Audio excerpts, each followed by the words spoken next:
Day, the deadline to sign up for that so we can get the spots reserved. And then also August 3rd, church will be at the campground and men's breakfast. They're also going to try at the campground August 2nd. I will open in a word of prayer. I think that's all we got for announcements. Dear God, thank you for this beautiful day that you bless us with today, and just help us now as we learn some more about Esther and how we can improve our lives for you and learn from the different things she did. Amen.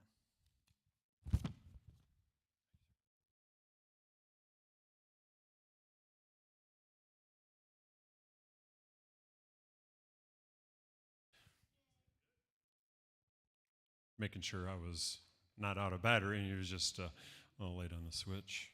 Hold on a minute. This is going to bug me. You can move it if you need to clear it, but, I got this OCD thing. All right, you can remain seated. Oh, great God.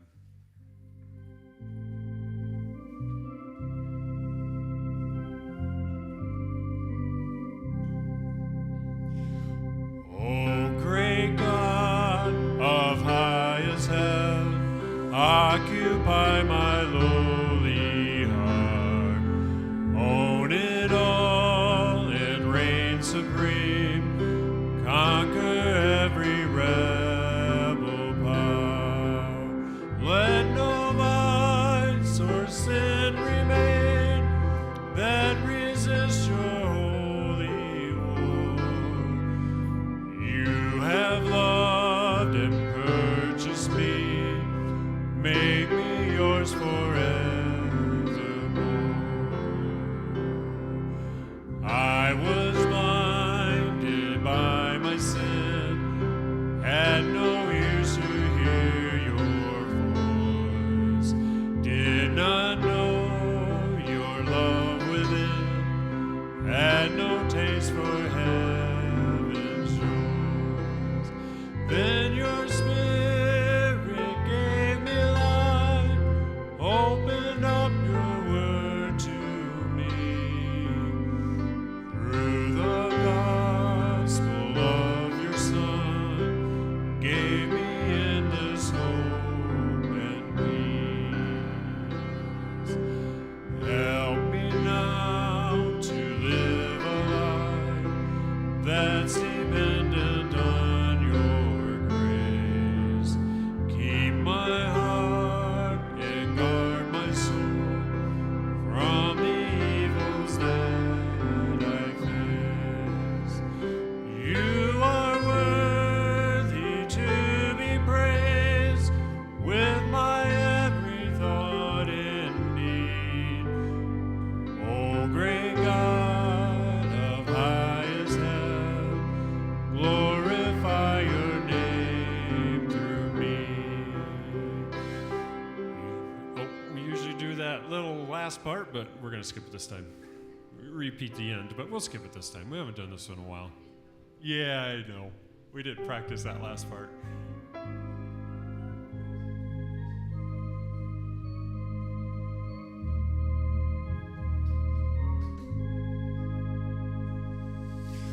What a wonderful change in my life has been wrought since Jesus came into my heart. I have light in my soul for which long I had sought since Jesus came into my heart.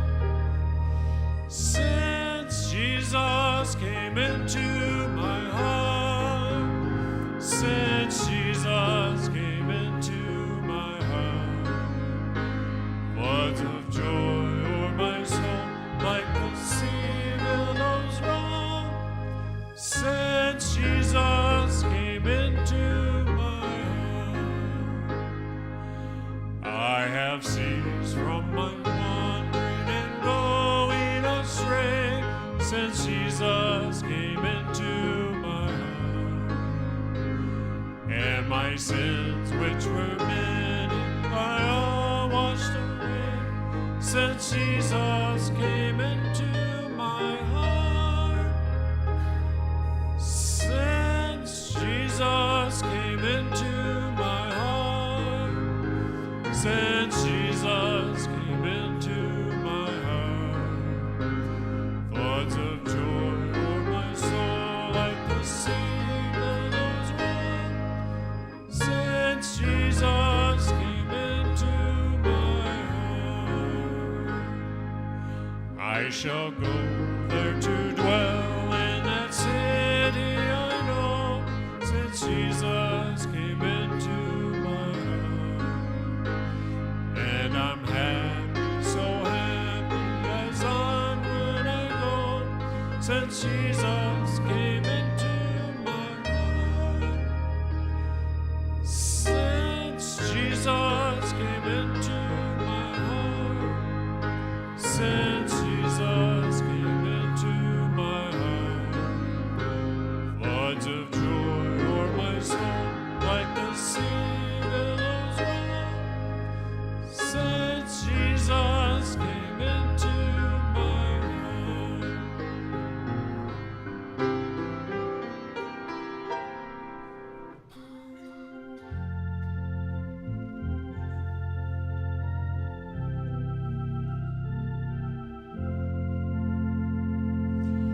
Oh, happy day that fixed my choice on thee, my Savior and my God.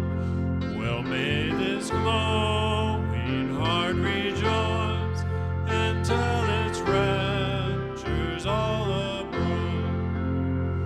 Happy day, when Jesus washed my sins away. He taught me how to watch and pray and live rejoicing every day. Happy day, when Jesus washed my sins away. Oh, happy bond that seals my vows to him who merits all my love. Let cheerful anthems fill his house, while to that sacred shrine I move. Happy day, when Jesus washed my sins away. He seen every day. There we go. Happy day, when Jesus washed my sins away.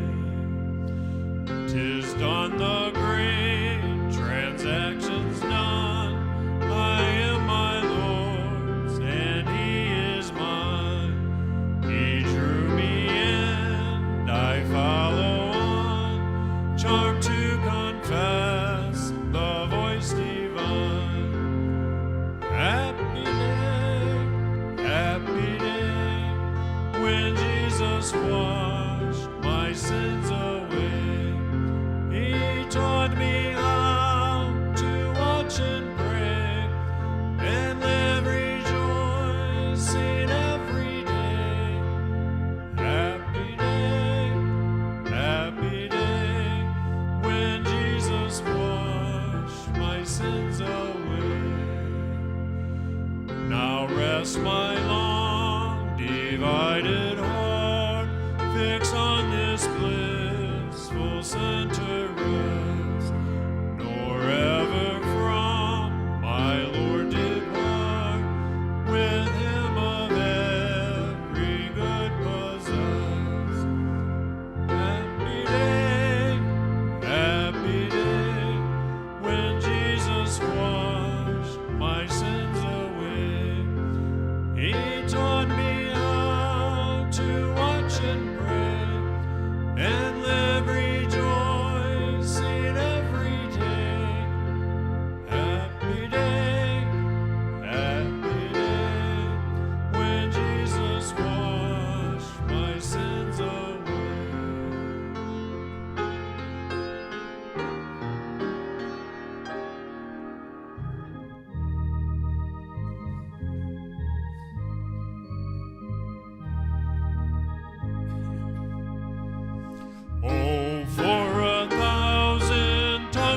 sing my great Redeemer's praise. The glories of my God and King, the triumphs of his grace. Jesus, the name that charms our fears, that bids our sorrows cease.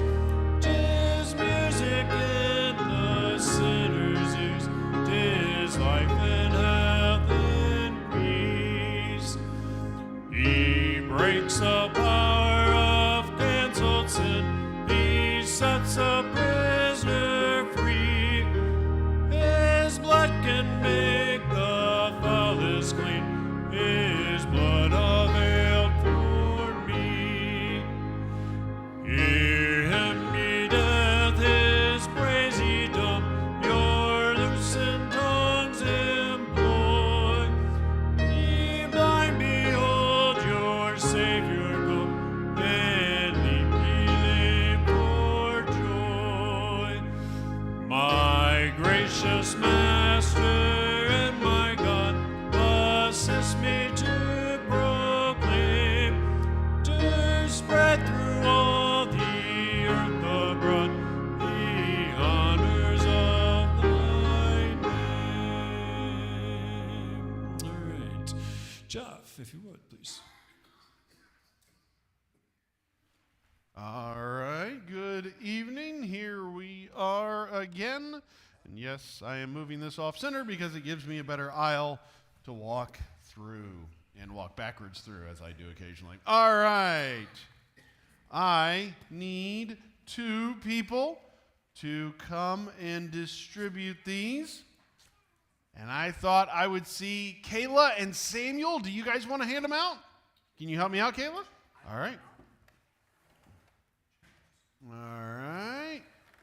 You guys come on up. All right. Samuel, here's your stack.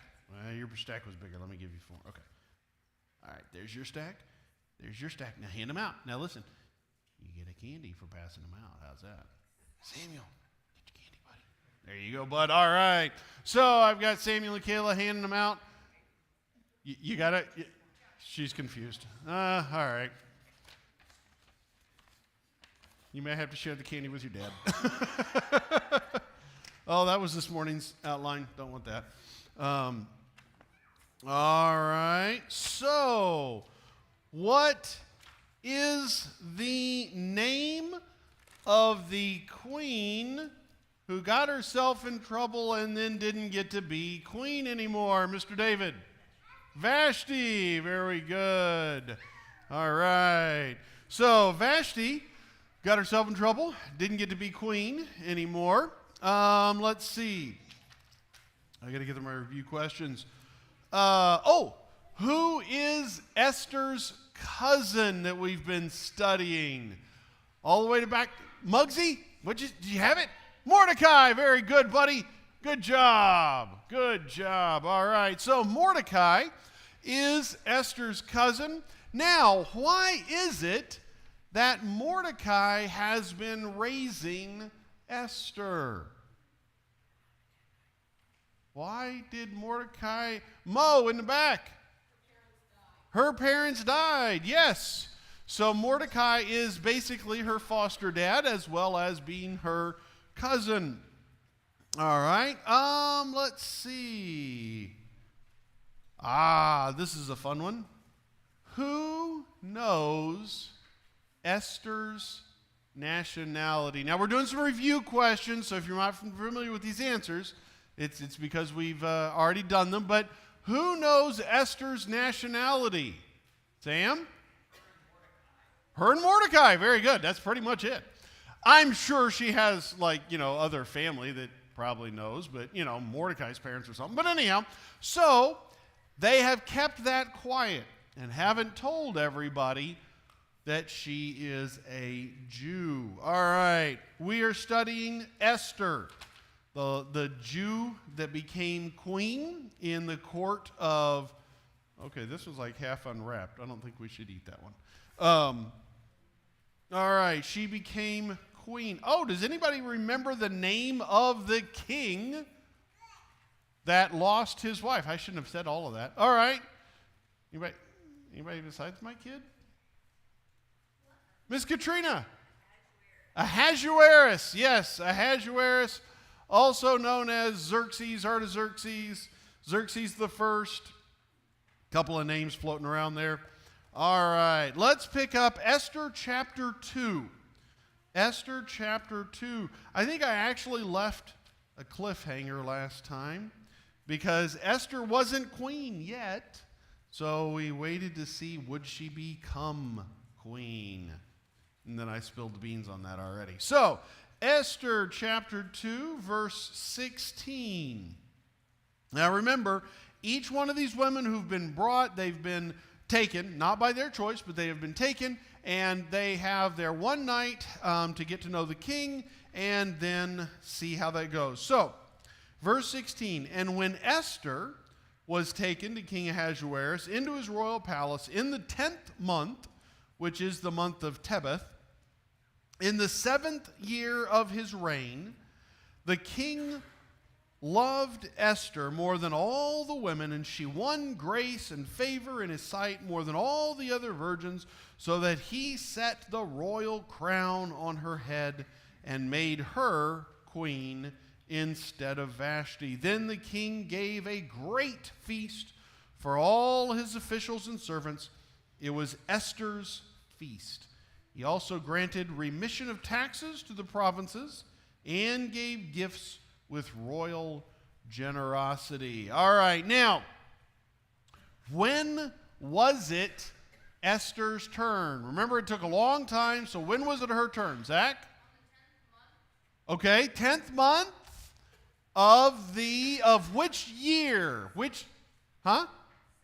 Seventh year. All right, the 7th year of Ahasuerus' reign, okay, over Babylon, okay? So, how long then has it been since Vashti was removed? This is a deep question. You may have to look at the cross-reference that I put in teensy-tiny print so that only the younger people could find it. Nick? Somewhere around 4 years. Very good. So it was the big party. There's some interesting history going on in the background that the Bible really doesn't care about and doesn't say a whole lot about, okay? But for our purposes, it's helpful to see some of the history going on, okay? In the 3rd year of Ahasuerus' reign, he gathered all of his provincial leaders together, specifically, historically recorded, he gathered them together to plan his invasion of Greece. That was his plan, but he throws the big party, and it's at that big party that Vashti refuses to come out. The king gets mad at her and cancels her, okay? So Vashti got canceled. Cancel culture. Okay, that was not intentional. That just came out. Okay, so it was the 3rd year. So now it's the 7th year of Ahasuerus, and now finally Esther comes before the king. So what has happened in this 4-year time frame? He invaded Greece and lost. Essentially, that's the short version of a long story. But Ahasuerus invaded Greece, made some inroads, tried to get there, couldn't get all the way, lost. We actually talked about the Battle of Marathon, right? Marathon is one of the battles he lost. There was another one, I just lost the name of it. Anyhow, he tried to invade Greece and lost. Now he's back home. And history says from there on out, Ahasuerus quit putting so much focus on expansion and started jumping in heavy to building projects and improving the kingdom itself. So anyhow, he's back home. Now it's time to find himself a queen again. And he has met Esther. All right. Does Esther become queen? Misa, I thought I saw that hand. Yes, Esther becomes queen. All right, Esther gets to be queen, or has to be queen, depending on how you look at that. Let's see. But, okay, I did my sheet different, and I'm not sure I like the way I did it. All right. Now, it does say something that is interesting there in the end of verse 18.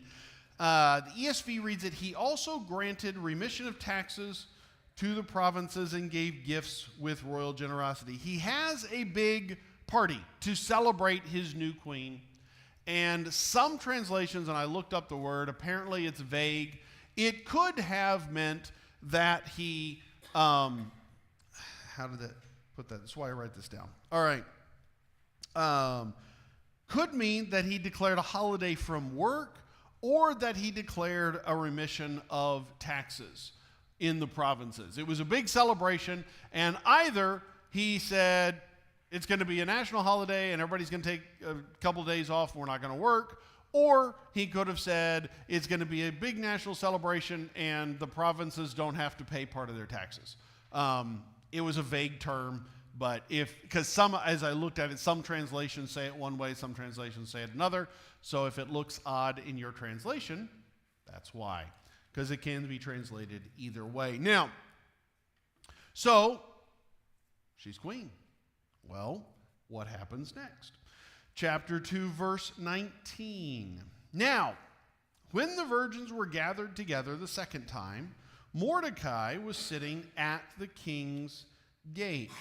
Esther had not made known her kindred or her people, as Mordecai had commanded her. For Esther obeyed Mordecai just as when she was brought up by him. All right, so she's queen. Wait, is that the first question? Let's get right. Where do we find Mordecai now? Where's Mordecai? Isabella in the back. I'm sorry, you louder. Sitting at the king's gate. Very good. Sitting at the king's gate. Okay. Now, let's see. There's a debate. Now, okay, here's the next question that's not in the sheet. Where did we see Mordecai before Esther was queen? Sam.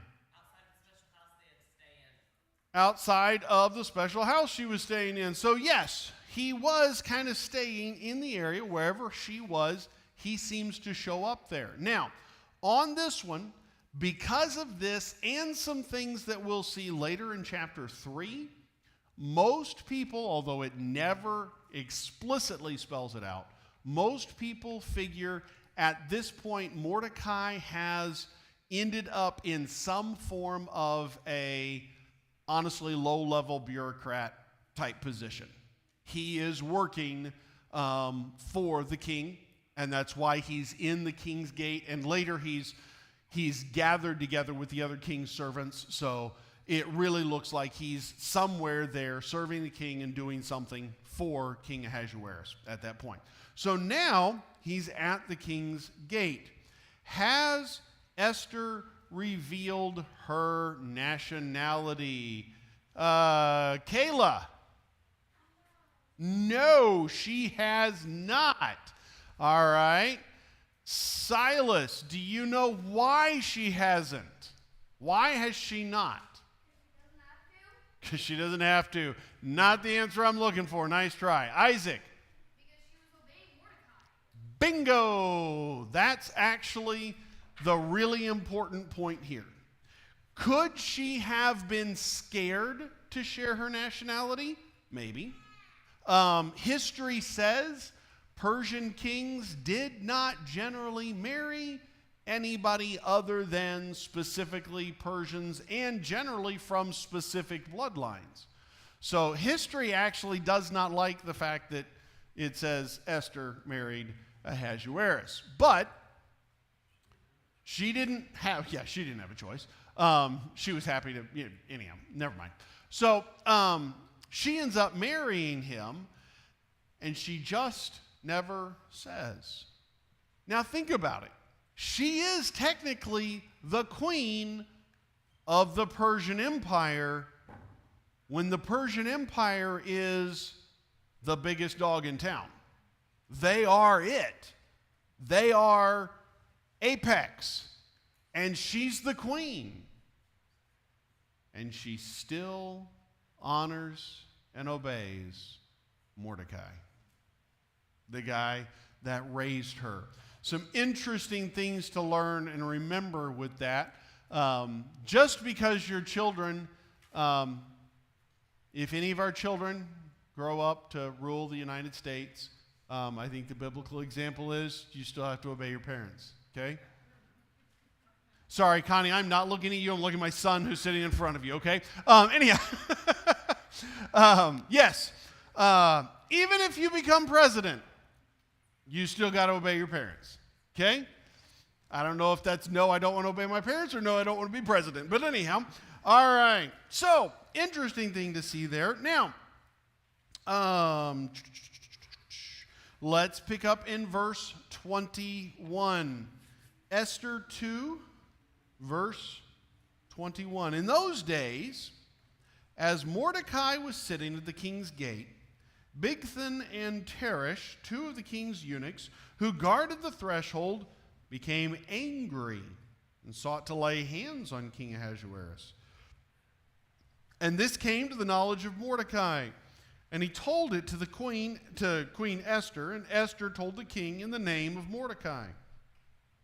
When the affair was investigated and found to be so, the men were both hanged on the gallows, and it was recorded in the book of the Chronicles in the presence of the king. Here's another one's partially open. Let's not eat that one either. Okay, so who is plotting against the king? Okay, Silas, you got this? No, Misa? Misa? Oh, you don't have it either. Okay, Mo. Thank you. Bigthan and Therish, or however you say that. Two guys. Now, did you catch what it said their job was? What is their job, Mark? King's eunuchs, but what is their job? Mr. Tim.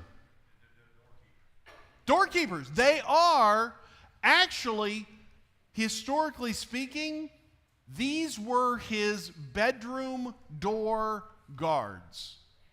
These were the guys who stood at his door and kept danger out. So if they're looking to assassinate you, you're in trouble. It is not going to end well. When we were in the Philippines,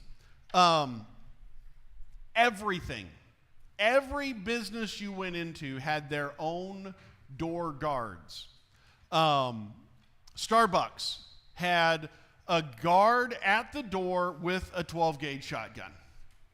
Now, it was Starbucks, so his 12-gauge had a trigger. I can tell you the story of the guy that didn't have a trigger one other time. Anyhow, standing at the door of Starbucks with a 12-gauge. It was a Starbucks that Heather and I went to fairly frequent our first term in the Philippines there in Manila. And one day we found out, while we were not there, it got robbed because they just paid the door guard to help them. It was, hey, you pay him enough money and then he helps you and then you don't have to worry about the door guard. So now you have King Ahasuerus and his door guards want to kill him. Now, who's plotting these two guys? What's their position? Who finds out about this? Who finds out about it? Oh, I see Mimi in the back. Mordecai. Very good. Yep. She's ducking. Smart ant. Okay. Mordecai finds out. Now, how does he find out? How does he find out? Okay. She thinks he just overheard. Sam? That was the whole point. We don't know. He just found out. There's all kinds of theories out there. Most of them, I generally tend to agree with you. He was right place, right time, heard him griping about it, connected the dots. Some people make it a big deal that he had a spy in the right place that found out and they reported to him. I don't know. Honestly, I think he probably just heard about it. But the point is, the Bible doesn't tell us how he heard about it. It just says it came to his attention. So Mordecai finds out. And then who's Mordecai going to tell about it? If he knows the king is in danger, who's he going to tell? Okay, Isaiah. Queen Esther, very good. He's going to tell his, inside person, the one he figures he can actually get serious information to. And because what's he going to do? Tell Bigthan, hey, I heard you guys are trying to kill the king. You might want to let him know. I mean, the door guards are in on it. Who are you going to tell? So he tells Esther. All right. So let's see. Who does Mordecai? Okay, yes. When Esther tells the king, who does she credit? Samuel? Mordecai. Very good, buddy. She tells the king, but she says this information comes from Mordecai, which is actually partly why I think Mordecai overheard it himself instead of he had an informant that tipped him off. Because I think Mordecai would have said, this guy told me. I don't know. That's just me putting my spin on it. So you can take that with a grain of salt and throw it out if you want. The short version is, and the important part is, she credited Mordecai. So now, the king of the Persian Empire, the largest, most powerful empire in the world, has now come face to face with the name Mordecai. And they say, Mordecai saved your life, king. Well, that can stick in your head, That'll ride back there, all right? So, let's see. Do the authorities immediately kill the two door guards? Muggsy? No, very good, buddy.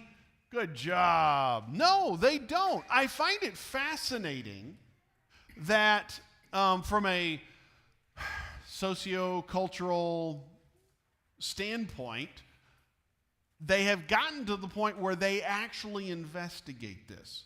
The king doesn't just say, they told me you tried to kill me. Off with your head. I'm done. They actually go through an investigation. They figure it out. Sure enough, they prove these guys intended to attack the king. Okay? So, once they do, what happens to them? When they're found to be guilty, what does it say happens to them? Kayla?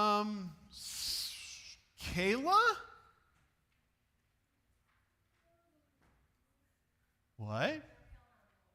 Oh, somebody's got some extra information filling in the gaps, I see. The phrase we see here that from an American perspective throws us off a little bit says they were hanged on the gallows, and that's the appropriate translation for it. But when you look at it historically, the words technically at their root mean lifted up and tree. So they were lifted up on a tree.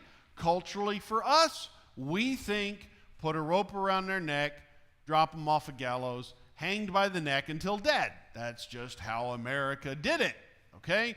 If you didn't drop them off, you put them on a horse and ran the horse out from under them, or, any number of different ways, okay? Hung by the neck.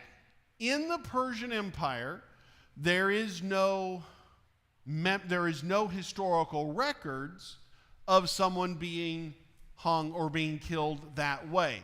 For the Persians, the more normal, they had two options if it involved these words, lifted up and on a tree.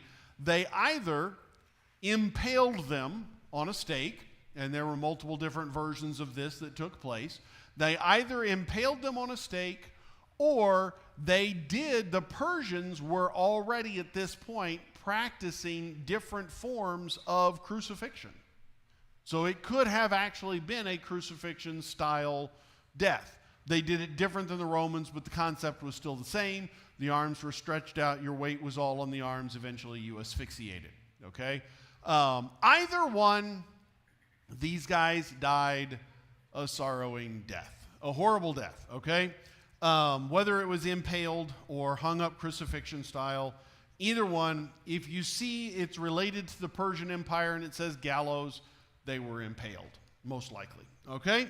Now, do they make an official record of this?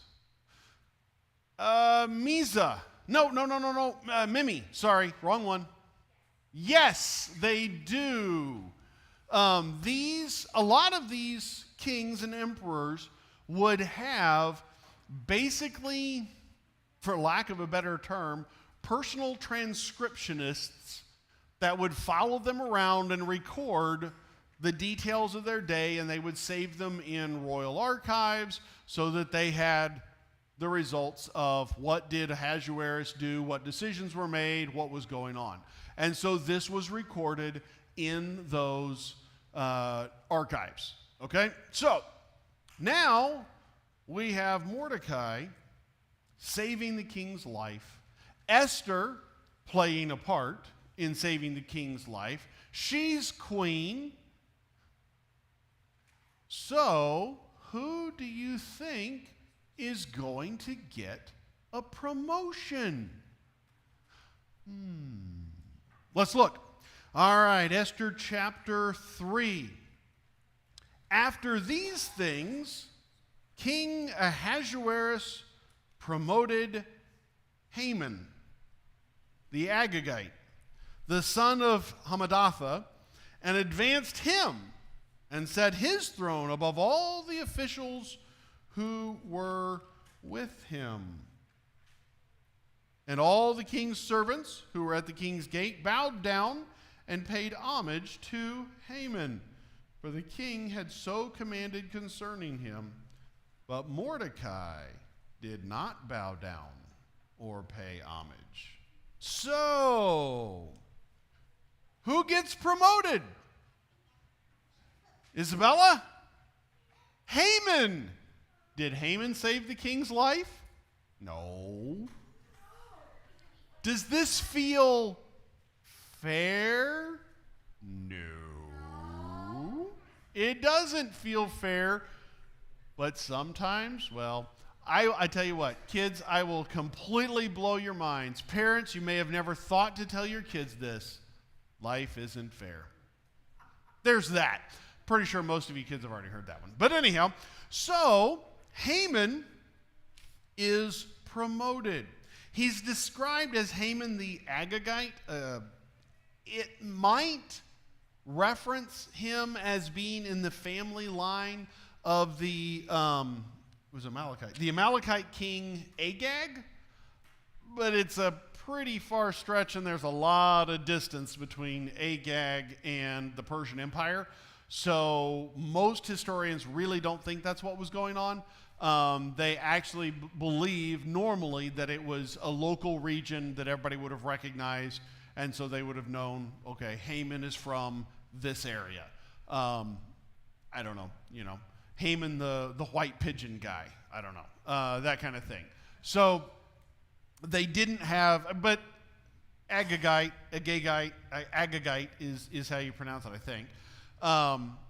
That was how he was described. That's how you knew it was that Haman, okay? The Haman from Agagite. Anyhow, now, how high does he get promoted?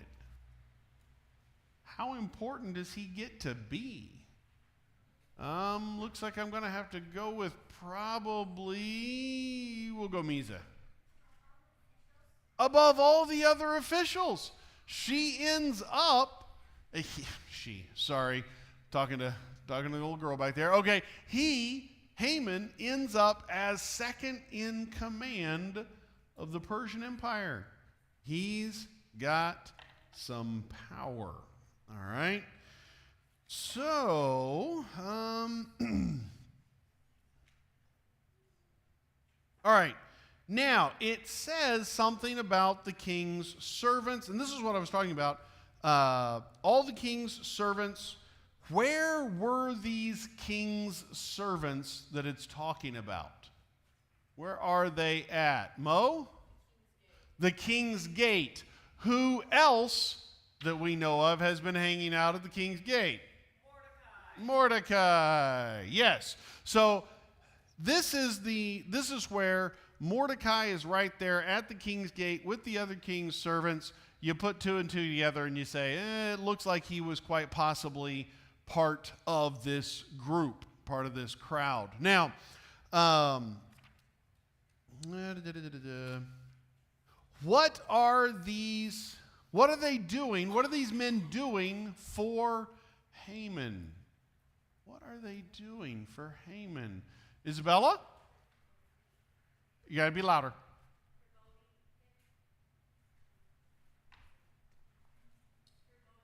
Promoting him.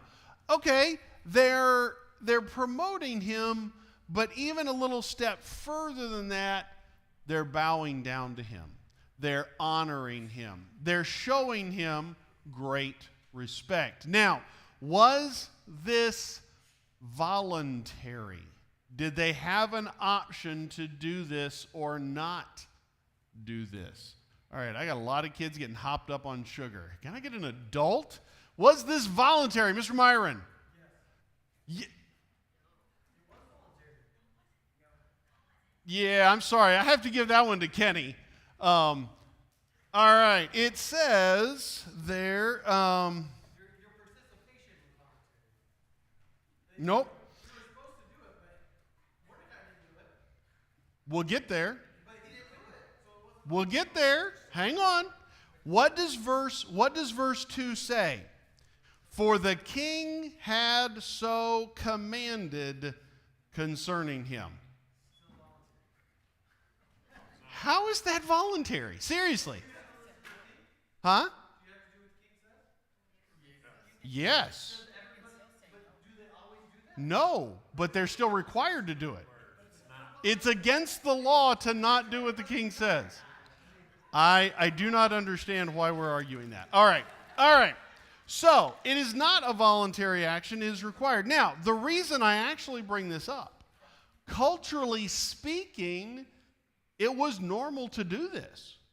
And it's actually odd. Some of the commentators and some of the historians actually find it odd that for whatever reason, the king actually issued a decree requiring this. Because normally it wasn't necessary to issue a decree to require this. This guy is second in command. Everybody was going to bow down and honor him as more of a formal greeting.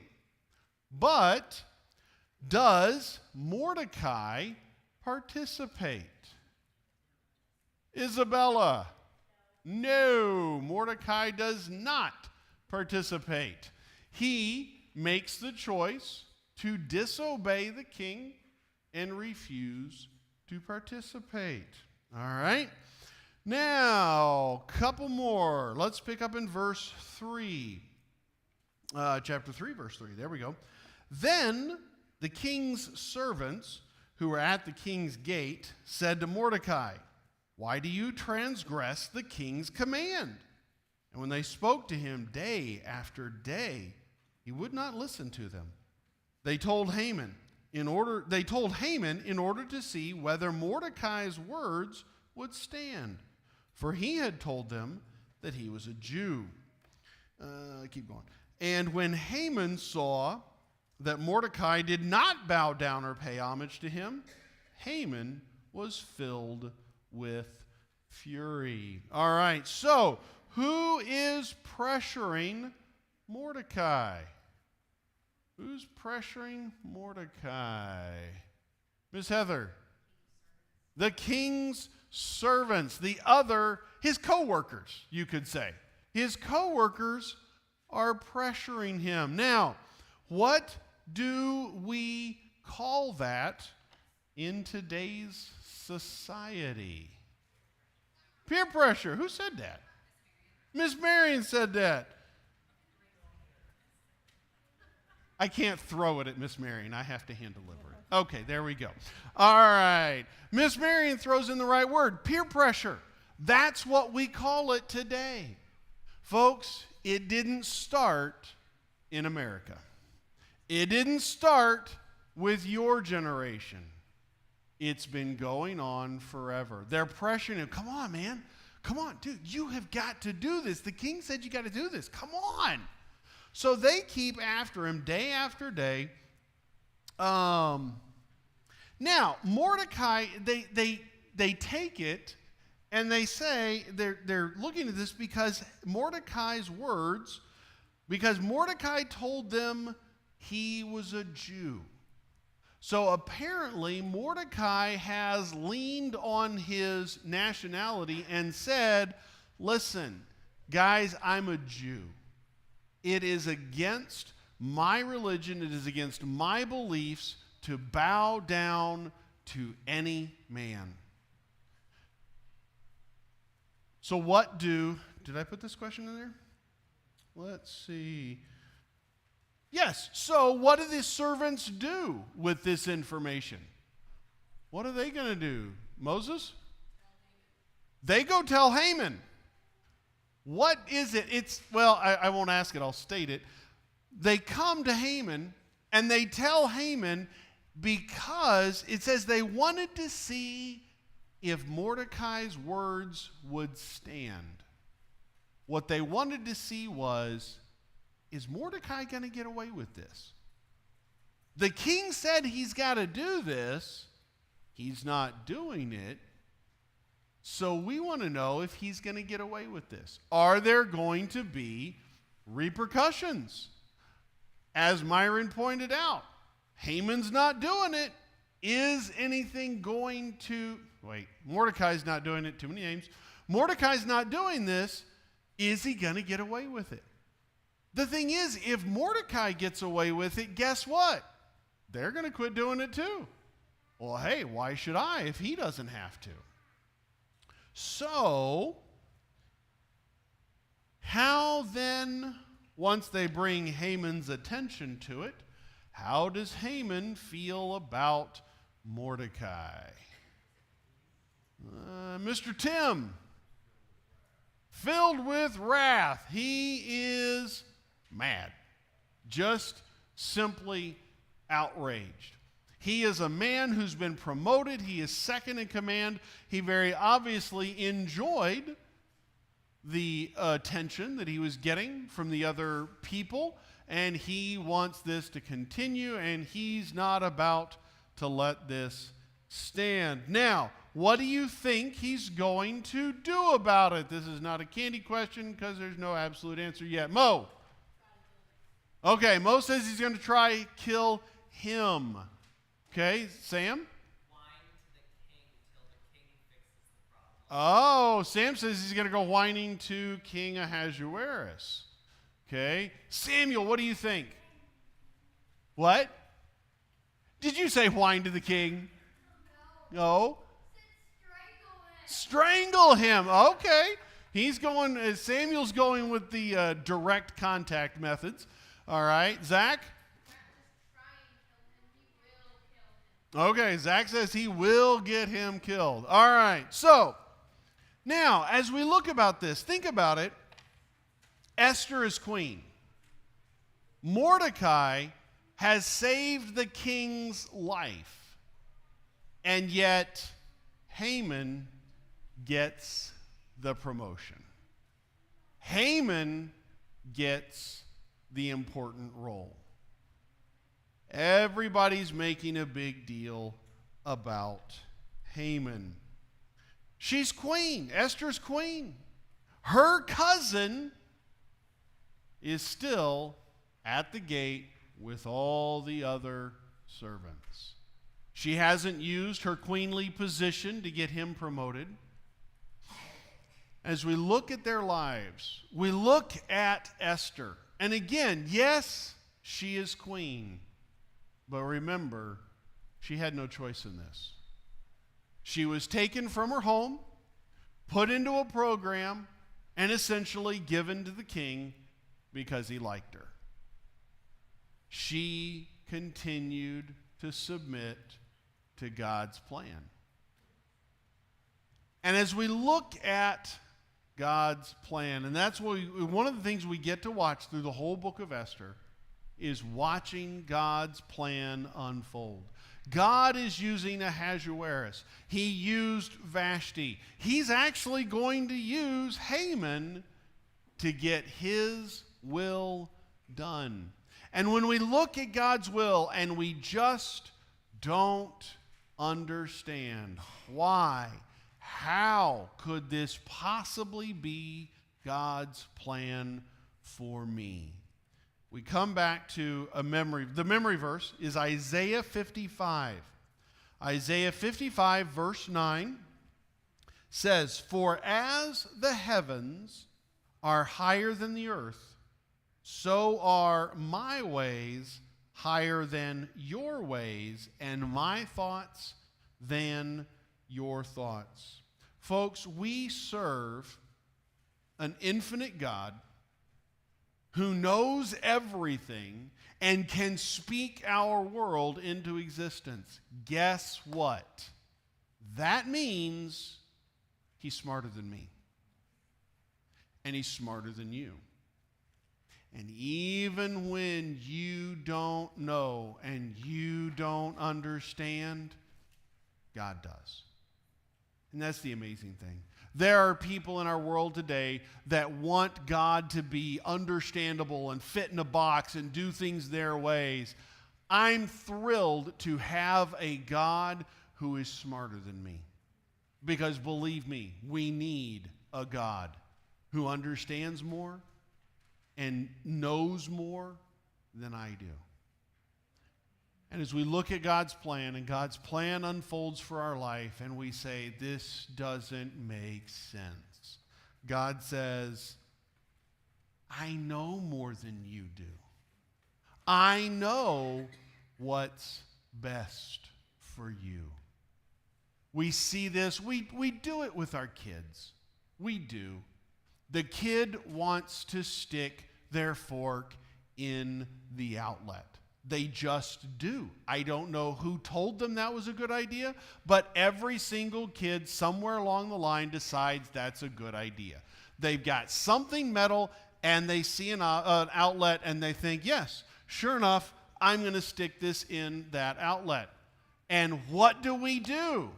We say no, and we grab them and we pull them back.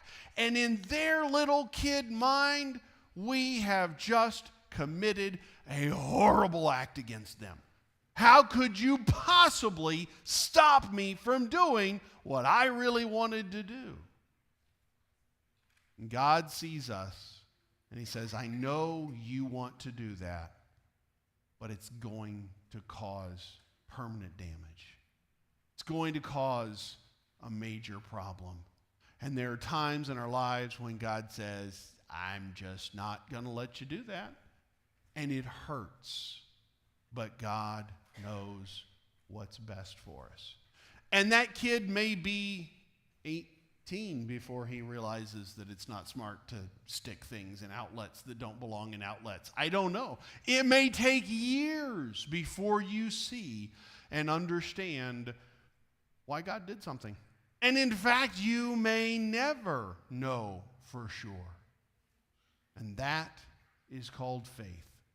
Faith that God's ways are higher than yours. Faith that God knows more and is doing what is best for you. Our memory verse, for as the heavens are higher than the earth, so are my ways higher than your ways, and my thoughts than your thoughts. If you come back next week and you have your verse memorized, you can tell me the verse, and you'll get one of these. bigger fun pieces of candy. If you happen to memorize last week's verse, you can come up and say that after we're done here in just a minute. But are there any specific questions related to tonight's lesson? And Mordecai and Esther and Ahasuerus and all of these guys. Any specific questions for that tonight? But I think Haman was pretty impressed with himself. Oh, yes, as most everybody is. We're all rather impressed with ourselves. Connie? We don't have a definite, most historical accounts put her in her 20s. But we don't have a definite. We have guesses that she was 20. The Bible does not specifically tell us. Okay? Any other questions about the lesson? All right, good deal. Nick Kaminsky, would you close us in prayer tonight, sir?